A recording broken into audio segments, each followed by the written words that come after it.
Hello everyone, welcome to another lecture. The topic for this week is conscientious objection. It actually carries over into next week, so which is good because I'm giving you a reading quiz over the material for this week, and so I don't want to go too in depth with the lectures, because if I do, I'll kind of compromise the purpose of the reading quizzes, because the reading quizzes are designed to judge how well you can pick up some of the key details and main ideas from engaging with the text on your own. But for the next 2 weeks, we're going to talk about a kind of interesting combination of issues: conscientious objection, and as we'll see next week, also the presence of bias in medicine and how it can influence decisions and policies that are made. So we'll look at this week 2 articles focusing just on conscientious objection, and then next week an article that looks at not just conscientious objection in the context of pharmacists denying patients' prescriptions, but also look at how various sorts of bias, particularly sexism, plays a role in how those kinds of judgments are made and how they're, in some sense, justified by practicing pharmacists and physicians. So, going to be an interesting couple of weeks. But before we get into any of that, we've got to talk a little bit about integrity, which is sort of the moral backbone of conscientious objection. So this is going to be a much shorter lecture than some of the stuff I've posted. This is not going to be 45 minutes or an hour. There's only a handful of slides here. But I want to run through a little bit of just the basics: what integrity is, why it's valuable, and how we should understand it. So most of this material is adapted from an article written a few decades ago by Lynn McFall called simply Integrity. She lays out an account of what integrity is, and I've added some details from other work on this subject to kind of augment her assessment. So here is McFall's definition of personal integrity. She's got a lot of conditions, so we're gonna just dot them out in a sort of numerical list. So McFall says a person of integrity must do the following things. First, you've got to subscribe to some consistent set of principles or commitments. So a lot of you probably have some kind of basic intuitions about what a person of integrity is like. And one of the key ingredients to being a person of integrity is that you've got some kind of bedrock principle that you abide by, or it doesn't have to just be one principle. It could be a set of principles or a set of commitments, but the idea is you've got some kind of consistent framework that forms a basis for not just your moral judgments, but how you live in a more general sense. The second, and probably the most important ingredient, you have to uphold those principles and commitments. So a person who has a consistent set of principles that they use to govern what they ought to do, it doesn't mean anything if they don't actually follow through on what they say what they say they and other people ought to do. So the classic case of hypocrisy, which is sort of the paradigm lack of integrity, is when you say one thing and do another, right? Or to use the sort of informal aphorism, you don't practice what you preach. And we can come up with lots of examples that kind of illustrate that lack of integrity. Imagine, for instance, a priest who preaches about the value and importance of monogamy, but then you find out that he's had many extramarital affairs. It would seem that he's clearly not practicing what he literally, in this case, is preaching.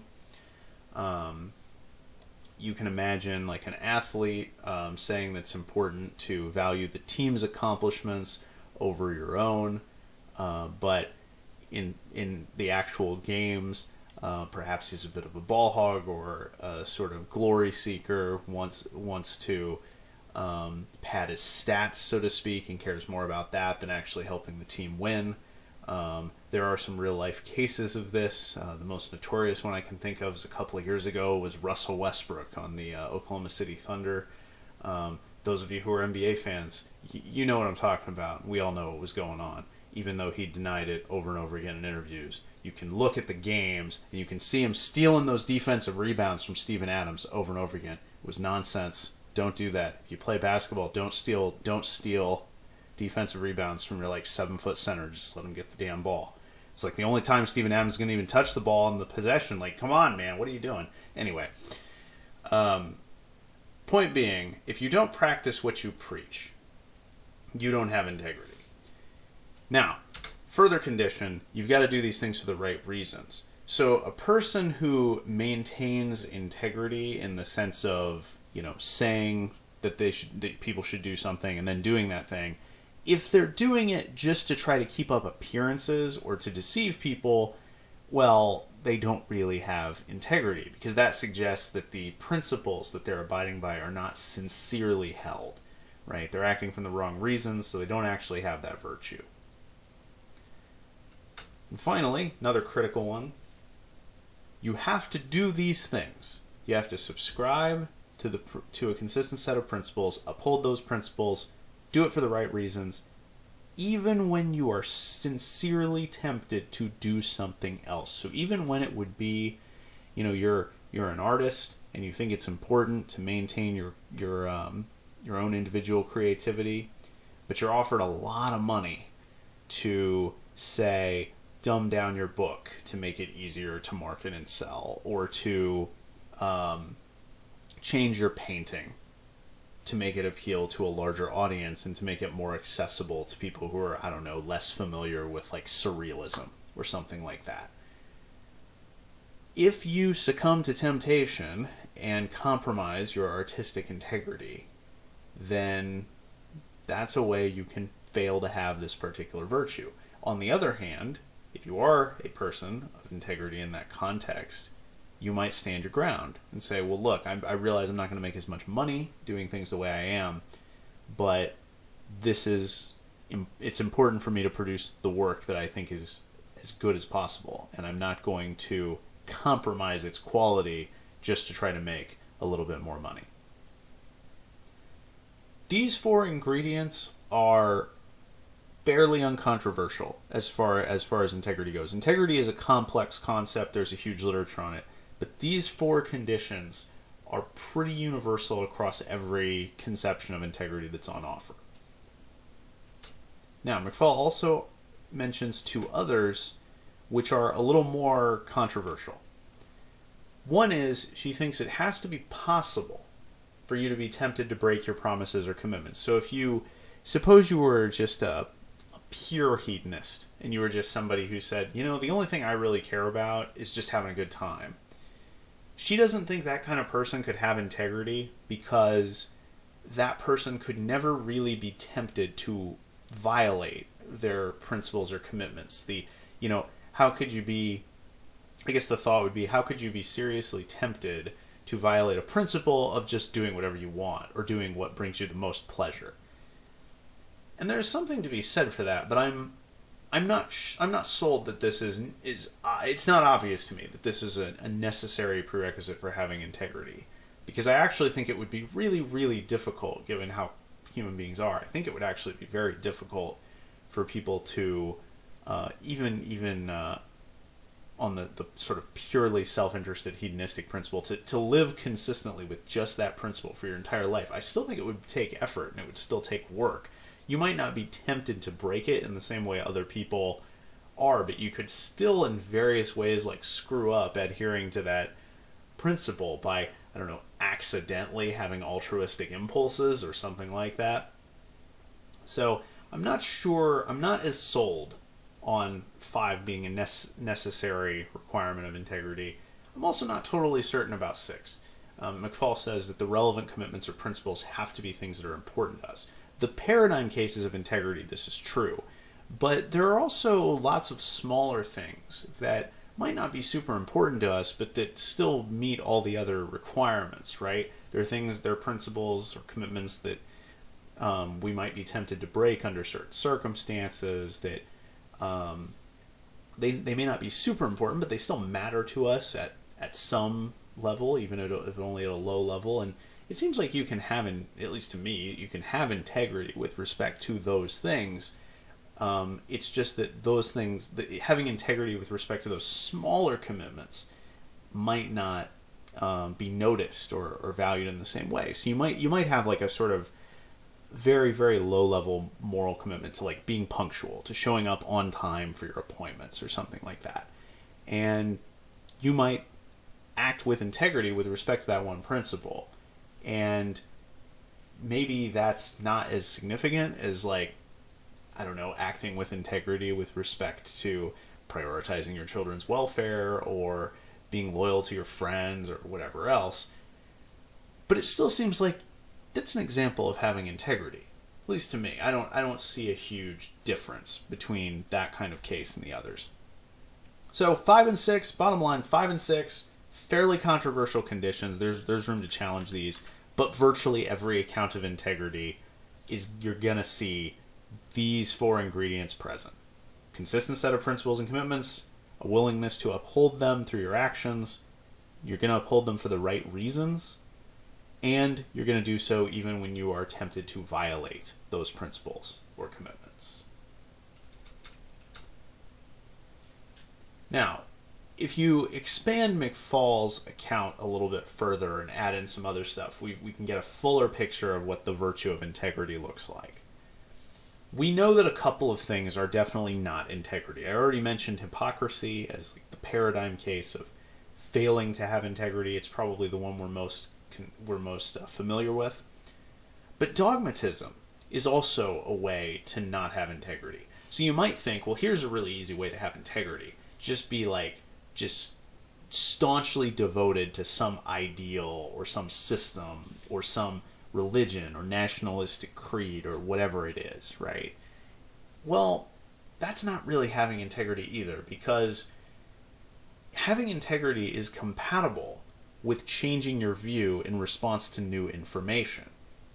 So if you grew up believing that a certain social order was, correct and appropriate. I mean, imagine if you had the misfortune of growing up in a profoundly racist household and you were sort of almost indoctrinated to believe in certain principles of race-based superiority. Then when you grew up, you started to see the world differently. It would not be an example of having integrity to just say, well, even though I'm seeing all of this information that's making me question the way that I view the world, I'm just going to double down on my sort of racist upbringing. Right? I'm just going to continue to affirm those principles and commitments, even though I have fairly compelling evidence that my worldview is wrong. That's not an example of having integrity. That's just an example of being a zealot or being dogmatic. That's not epistemically virtuous. It's really just a sort of failing to act in accordance with the evidence that's available to you. So integrity is consistent with being able to change your views over time, right? It's not like the principles that you use to govern your life have to be the exact same all the time. The important thing is, whatever those principles are at the time, that you're trying to make them consistent with one another and then act in accordance with them. But that doesn't mean that they literally have to be fixed for an indefinite period of time and you can never change them.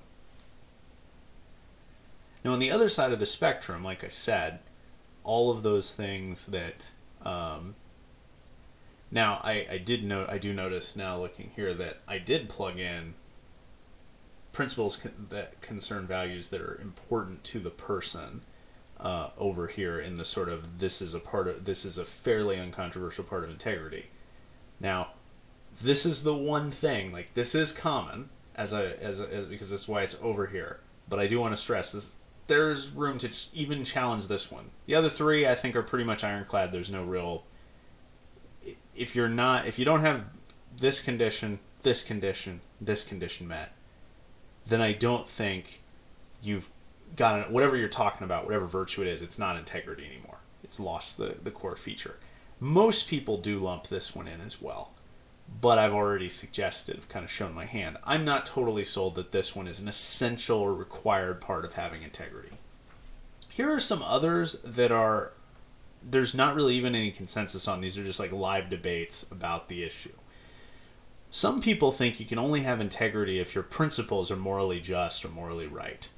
So there's a significant set of articles about basically the question: could you have, like, say a Nazi during World War II who has integrity, even though the moral principles that they're operating on are just totally wrong?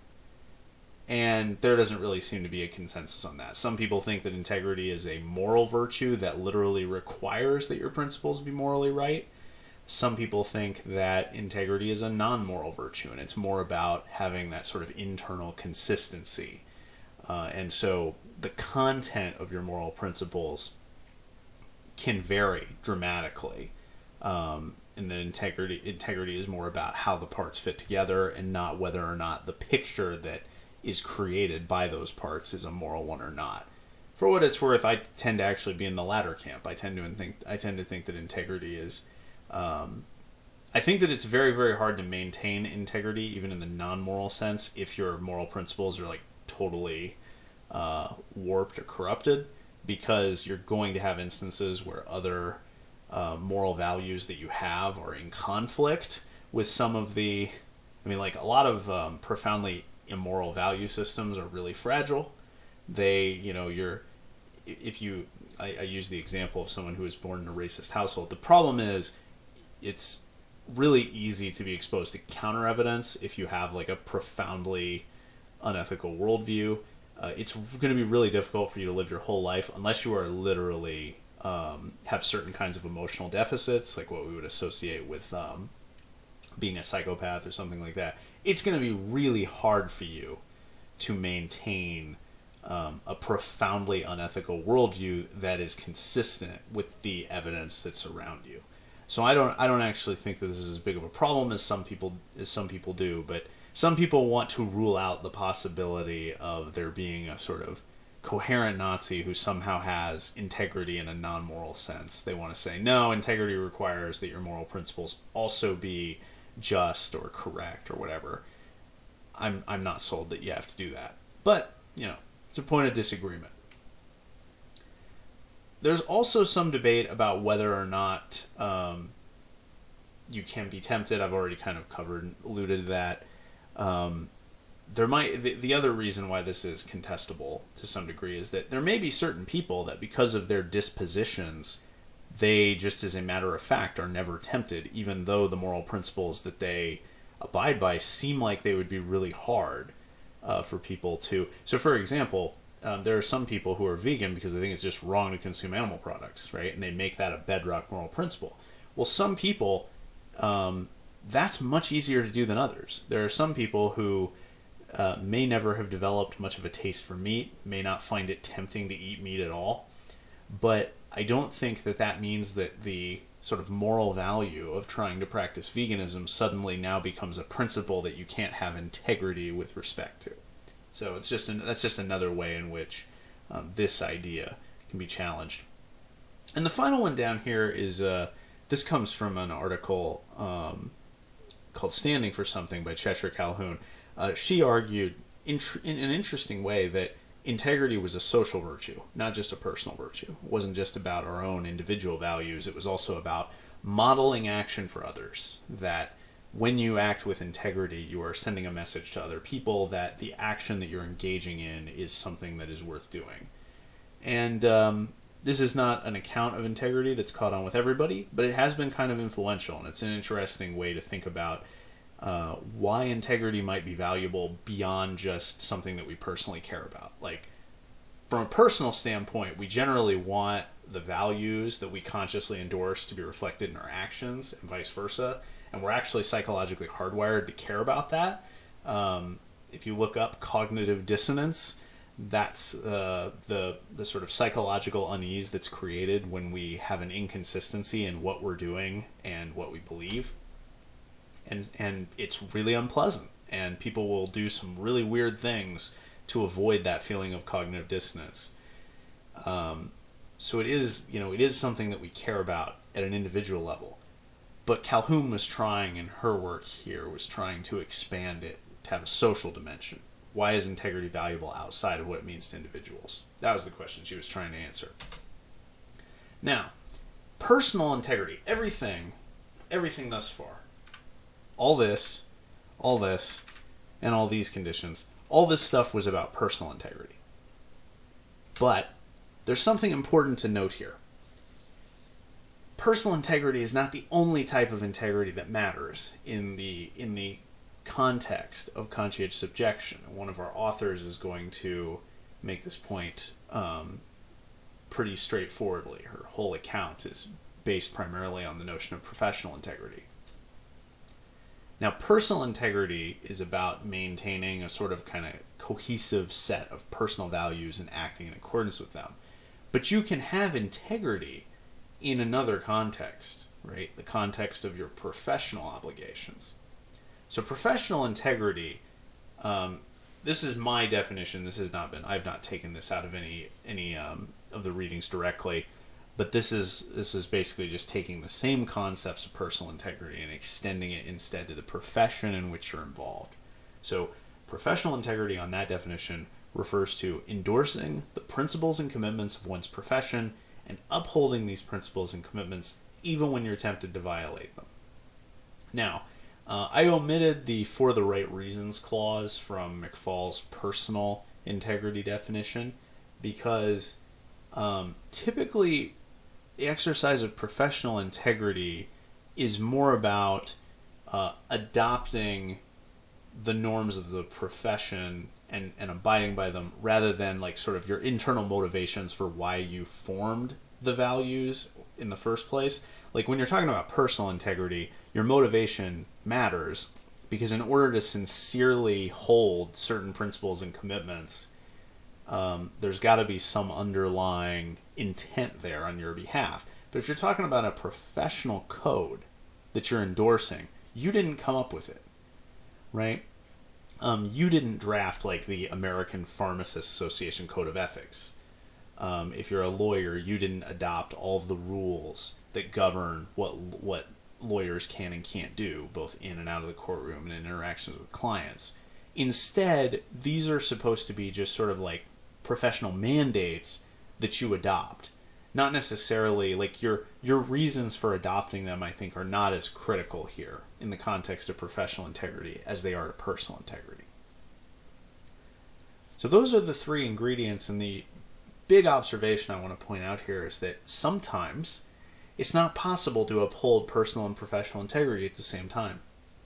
You can have situations where doing what you feel at a personal level is the right thing conflicts with what you're professionally obligated to do. So imagine that you are a criminal defense lawyer, and at a personal level you got into studying law because you wanted to promote justice. But in a confidential session with your client, they essentially tell you that they are guilty of the crime that you are defending them from. Now, if you are if you're operating purely in the spectrum of your own personal values, and the value here is promoting justice, you should want that person found guilty, right? Because that's what justice demands. But, professionally speaking, you're obligated to maintain confidentiality with your client, and you're also obligated to give them the best defense that you possibly can. That's part of your role.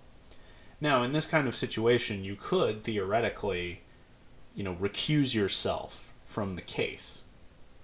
You could basically pass it off to another lawyer. That happens sometimes. But then that lawyer is going to be in the same kind of situation that you are. Or the client might not, in light of what happened, might not give up the same information. They might not be as forthcoming to that lawyer, and now that lawyer is in a worse position to try to give them a good defense because they don't have the same amount of information. So, and there's also this issue here where if confidentiality is not maintained, and if you can't, if you're a client in that situation and you don't trust your lawyer to stick with you if you're candid about all the facts, then it makes defending you harder, and it erodes your confidence in your legal representation. It has a lot of negative effects. So, point being, there are a lot of reasons why you might not want to just opt out of any hard case in the realm of criminal defense. Instead, a lot of people opt to, in that kind of situation, to maintain professional integrity at the cost of personal integrity. To say, all right, well, I can't disclose this information to the jury or the judge, whoever's making the decision, but I can try to, defend the client as well as I can, and just sort of hope that, based on the adversarial legal system we've constructed, that justice is ultimately done. That's about all you can really do if you're going to maintain professional integrity. You got to still try to give them the best defense possible, and you can't disclose that information. There are lots of other professions where similar kinds of conflicts can arise, and one of those is pharmacy. As a pharmacist, you can be in situations where you have a professional obligation to give a patient a certain drug, or to help them acquire a specific treatment, and in some instances, perhaps giving them that particular drug or treatment goes against what you personally believe would be the morally right thing to do. The most common instance of this, and the one that dominates our readings, is when you have emergency contraception that's being requested by someone who presumably is pregnant or suspects that she is pregnant, and the pharmacist is someone who is on the pro-life political spectrum somewhere and has moral reservations about, from their point of view, potentially facilitating an abortion. Now, I do want to stress that the use of emergency contraception is not, like, from a purely procedural standpoint, it's not identical to abortion. But from the standpoint of the pharmacist who's doing this, the concern is that it's morally close enough to abortion that they are not comfortable providing the emergency contraception. That's what matters. Not we don't need to necessarily split hairs here about what the difference is between an abortion and a pregnancy that's prevented by Plan B contraception. What those things look like. The important thing is just it's close enough that it makes the pharmacist feel like they're violating their moral commitments in some way if they honor their professional obligation to fill that prescription. And that's where you've got a conflict between personal and professional integrity, and we've got a tough question. Which of those values wins out in that situation? Your personal moral values or the professional values, one of which underpins a duty to fill the prescriptions of the people who are in need and look out for their health. Well, we'll dig into that question a little bit more as the week goes along. I'll see you in the next lecture, and we'll get more of an overview of this general issue. See you then.